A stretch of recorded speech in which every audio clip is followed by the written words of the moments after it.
रावण के दरबार में हनुमान रावण के भव्य दरबार को विश्लेषणात्मक दृष्टि से देखने लगे। रावण का ऐश्वर्य अद्भुत था।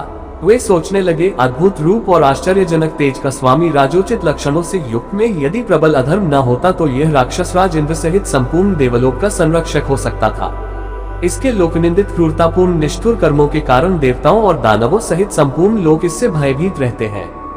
समस्त लोगों को रुलाने वाला महाबाहु रावण भूरी आंखों वाले हनुमान को समक्ष इस प्रकार निर्भय खड़ा देखकर रोष से भर गया और क्रोध होकर अपने महामंत्री प्रहस्त से बोला, अमात्य, इस दुरात्मा से पूछो कि यह कहां से आया है, इसे किसने भेजा है, सीता से यह क्यों वार्तालाप कर रहा था, अशोकवाटिका को इसने क्यों नष्ट किया, इसने किस उद्देश्य से राक्षसों को मारा, मेरी इस दुर्जयपुरी में इसके आगमन का प्रयोजन क्या है। रावण की आज्ञा पाकर प्रहस्त ने कहा, हे वानर, भयभीत मत हो और धैर्य धारण करो, सही सही बता दो कि तुम्हें किसने यहाँ भेजा है। महाराज, रावण की नगरी में कहीं तुम्हें इंद्र ने तो नहीं भेजा है, कहीं तुम कुबेर यह या वरुण के दूत तो नहीं हो, या विजय की अभिलाषा रखने वाले विष्णु ने तुम्हें दूत बनाकर भेजा है। यदि तुम हमें सच सच बता दो कि तुम कौन हो तो हम तुम्हें क्षमा कर सकते हैं, यदि तुम मिथ्या भाषण करोगे तो तुम्हारा जीना असंभव हो जाएगा।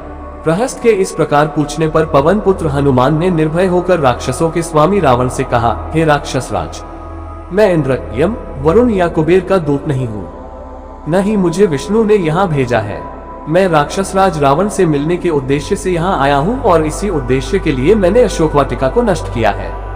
तुम्हारे बलवान राक्षस युद्ध की इच्छा से मेरे पास आए तो मैंने स्वरक्षा के लिए रणभूमि में उनका सामना किया। ब्रह्मा जी से मुझे वरदान प्राप्त है कि देवता और असुर कोई भी मुझे अस्त्र अथवा पाश से बांध नहीं सकते। राक्षस राज के दर्शन के लिए ही मैंने अस्त्र से बंधना स्वीकार किया है। यद्यपि इस समय मैं अस्त्र से मुक्त हूँ, तथापि इन राक्षसों ने मुझे बंधा समझकर ही यहाँ लाकर तुम्हें सौंपा है। मैं श्री रामचंद्र जी का दूत हूँ और उनके ही कार्य से यहाँ आया हूँ। शांत भाव से हनुमान ने आगे कहा, मैं किष्किंधा के परम पराक्रमी नरेश सुग्रीव का दूत हूँ, उन्हीं की आज्ञा से तुम्हारे पास आया हूँ। हमारे महाराज ने तुम्हारा कुशल समाचार पूछा है और कहा है कि तुमने नीतिवान, धर्म, चारों वेदों के ज्ञाता, महापंडित, तपस्वी और महान ऐश्वर्यवान होते हुए भी एक परस्त्री को हठात अपने यहाँ रोक रखा है। यह तुम्हारे लिए उचित बात नहीं है। तुमने यह दुष्कर्म करके अपनी मृत्यु का आह्वान किया है। उन्होंने यह भी कहा है कि लक्ष्मण के कराल बाणों के सम्मुख बड़े से बड़ा पराक्रमी भी नहीं ठहर सकता, फिर तुम उससे अपने प्राणों की रक्षा कैसे कर सकोगे। इसलिए तुम्हारे लिए उचित होगा कि तुम सीता को श्री रामचंद्र को लौटा दो और उनसे क्षमा मांगो।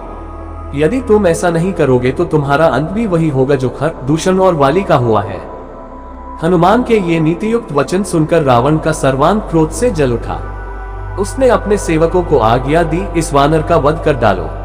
रावण की आज्ञा सुनकर वहां उपस्थित विभीषण ने कहा, राक्षस राज, आप धर्म के ज्ञाता और राजधर्म के विशेषज्ञ हैं। दूत के वध से आपके पांडित्य पर कलंक लग जाएगा, अतः उचित अनुचित का विचार करके दूत के योग्य किसी अन्य दंड का विधान कीजिए।